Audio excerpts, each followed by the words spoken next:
ગારિયાધારના ભૈરવનાથ ચોક પાસે વેપારીના draw કાર્યક્રમથી traffic jam. Gariadhar શહેરમાં આવેલ ભૈરવનાથ ચોક પાસે એક વેપારી દ્વારા જાહેર માર્ગ ઉપર ડ્રો યોજતા ભારે ટ્રાફિક જામની પરિસ્થિતિ સર્જાઈ હતી.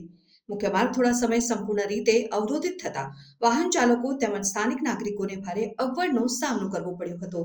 ડ્રો કાર્યક્રમ રોડ સાઇડ સ્ટોલ અને એકત્રીકરણ રાખતા બંને સાઇડ વાહનોથી લાંબી કતારો સર્જાઈ હતી. ત્યારે પોલીસ તાત્કાલિક સ્થળ ઉપર પહોંચી ભીડ હટાવી ટ્રાફિક વ્યવસ્થા પુનઃ સ્થાપિત કરી.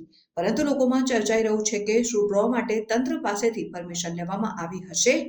જાહેર રોડ બંધ કરવા છતાં કાર્યવાહી કરી હશે? જ્યારે જન્મદિવસ કે નાના કાર્યક્રમમાં સામાન્ય નાગરિકો સામે સખત પગલાં લેવાય છે, ત્યારે અહીં છૂટછાટ કેમ? જાહેર માર્ગો વ્યક્તિગત વ્યવસાય કાર્યક્રમ માટે નહીં પરંતુ જાહેર ઉપયોગ માટે હોય છે અને કાયદોનો અમલ સૌ નાગરિકો માટે સમાન રીતે થવો જોઈએ.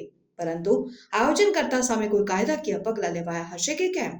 કે પછી ડ્રો કરવાની છૂટછાટ હશે? રિપોર્ટર રમેશ મકવાણા.